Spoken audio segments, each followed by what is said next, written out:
बिस्मिल्लाहिर्रहमानिर्रहीम अस्सलामुअलैकुम वरहमतुल्लाहि वबरकातुहू। उम्मीद है आप सब खैरियत से होंगे। Most welcome to my YouTube channel happy cooking with Rabia. तो आज हमारी रेसिपी का टॉपिक है कोयला कढ़ाई, वो भी बिल्कुल रेस्टोरेंट स्टाइल में। तो सबसे पहले हम वो चीज़ें नोट कर लेते हैं जो हमें इस कढ़ाई को बनाने के लिए चाहिए। तो सबसे पहले हमने यहाँ पे 3 पाव के करीब जो है मटन लिया है, आप बीफ भी ले सकते हैं। मिक्स बोटी लेनी है आपने। यहाँ पे हमने 3 बड़े साइज के टमाटर रफली चॉप कर लिए हैं। 2 अदद दरमियानी साइज की प्याज स्लाइसली चॉप कर ली। इसके बाद हमने यहाँ पे हरी मिर्चों का पेस्ट बना के रख लिया है। 6 से 8 हरी मिर्चों का पेस्ट यूज़ करना है। फिर खुश्क मसालों में हमने यहाँ पे इस्तेमाल करनी है लाल पिसी हुई मिर्चें, लाल कुटी हुई मिर्चें और भुना हुआ कुटा हुआ यहाँ पे हमने ज़ीरा इस्तेमाल करना है।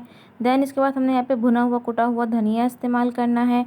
फिर हमने हल्दी पाउडर का इस्तेमाल करना है यहाँ पे, और नमक हस्ब जायका। और क्वांटिटी में साथ साथ वीडियो में बताती भी जाऊंगी। और यहाँ पे मैंने होममेड गरम मसाला इस्तेमाल किया है। इसकी रेसिपी का लिंक भी मैं डिस्क्रिप्शन बॉक्स में शेयर कर दूंगी। देन इसके बाद हमने यहाँ पे 1 कप कुकिंग ऑयल यूज़ किया है, जिंजर गार्लिक पेस्ट का इस्तेमाल किया है। बस अब चलते हैं अपनी रेसिपी बनाने की तरफ। विदाउट स्किप किए कोई भी स्टेप को मेरी वीडियो को एंड तक ज़रूर देखिएगा। तो सबसे पहले आपने अपनी पतीली में यहाँ 1 से 1.5 गिलास पानी ऐड करना है। उसके बाद आपने यहाँ पे 3 पाव के करीब जो हमने मटन लिया था वो ऐड करना है। मिक्स बोटी, आप इसी रेसिपी को बीफ में भी बना सकते हैं। उसके बाद हमने 2 टीस्पून भर के यहाँ पे लहसुन अदरक का पेस्ट इस्तेमाल किया है। 1.5 टीस्पून सॉल्ट यानी कि नमक का इस्तेमाल किया है। आप हस्बे जायका कम या ज़्यादा कर सकते हैं। उसके बाद हमने इसे कवर अप करके पौना घंटे के लिए रख देना है। पौन घंटे के बाद आपका मटन अच्छे से गल चुका होगा। आपने इसे एक अलग सेपरेट बॉल में निकाल देना है विद इसकी यखनी के साथ। आपने इसकी जो यखनी बची है इसको बिल्कुल भी ज़ाया नहीं करना है। अगर आप इस रेसिपी को बीफ में बना रहे हैं तो हो सकता है कि आपका गोश्त गलने में ज़रा टाइम ले ले, तो आप इसे बीच बीच में चेक करते रहिएगा कि आपका गोश्त गला है या नहीं। दैन फिर आपने कढ़ाई लेनी है, उसमें 1 कप के करीब कुकिंग ऑयल ऐड करके 2 दरमियानी साइज की चॉप की हुई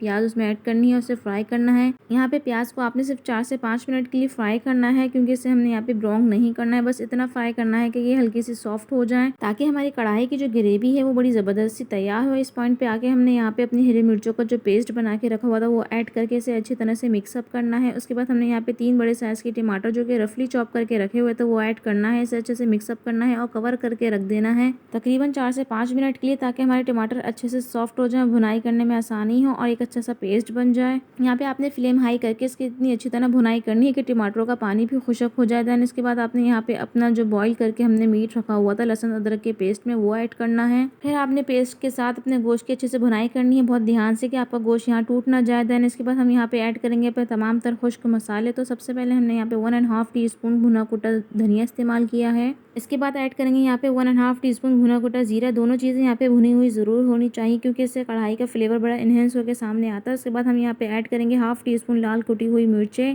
और 1/2 टीस्पून ही हमने यहाँ पे लाल पिसी मिर्चों का इस्तेमाल किया है। देन ऐड किया है 1/2 टीस्पून हल्दी पाउडर। यहाँ पे हमने मिर्चों की क्वांटिटी कम रखी है, क्योंकि हमने यहाँ पे ग्रीन मिर्चों का पेस्ट भी इस्तेमाल किया था। फिर आपने अच्छे से भुनाई करनी है कि इसका अच्छी तरह से पानी खुशक हो जाए, मसाले भी अच्छी तरह से भून जाए। यहाँ पे आपने अच्छी तरह से भुनाई करनी है, और भुनाई के दौरान आपने टमाटर के छिलकों को यहाँ पे रिमूव करते जाना है। बस ये हैं तमाम तर वो मसाले जिनके ऐड करने से आप बना सकते हैं अपने घर पे बिल्कुल रेस्टोरेंट स्टाइल जैसी, यानी कि हाईवे स्टाइल जैसी कढ़ाई।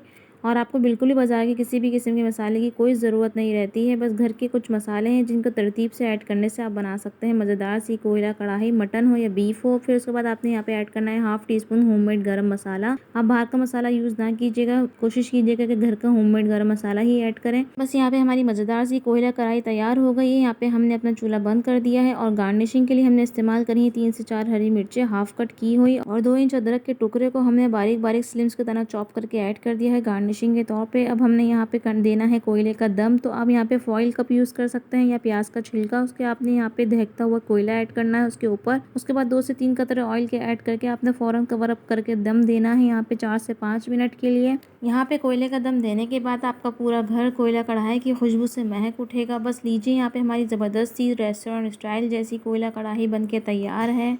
4 से 5 मिनट के बाद आपने यहाँ से कोयले को रिमूव कर देना है अपनी कढ़ाई में से। निहायत ही आसान है और बहुत ही मज़ेदार है, और झटपट बन भी जाती है हमारी मज़ेदार सी कोयला कढ़ाई। अब हम इसे निकालते हैं अपनी सर्विंग डिश में। तो बस फिर जल्दी से जाएं और आप भी बनाएं अपने ही घर में मज़ेदार सी कोयला कढ़ाई, और इसका फीडबैक मुझे कमेंट सेक्शन बॉक्स में आके ज़रूर दिया करें कि आपको मेरी रेसिपीज़ कैसी लगती हैं। उम्मीद करती हूँ कि आपको मेरी ये रेसिपी अच्छी लगी होगी। अगर अच्छी लगी है तो इसे लाइक और शेयर कर दें अपने फ्रेंड्स और फैमिली के साथ। मुझे दें इजाज़त, इंशाल्लाह फिर मिलेंगे एक आसान और मज़ेदार रेसिपी के साथ। अगर आप मेरे चैनल पर अभी तक नए हैं तो इसे सब्सक्राइब करके ज़रूर जाइएगा। अपना रखिएगा बहुत सारा ख्याल। अल्लाह हाफ़िज़।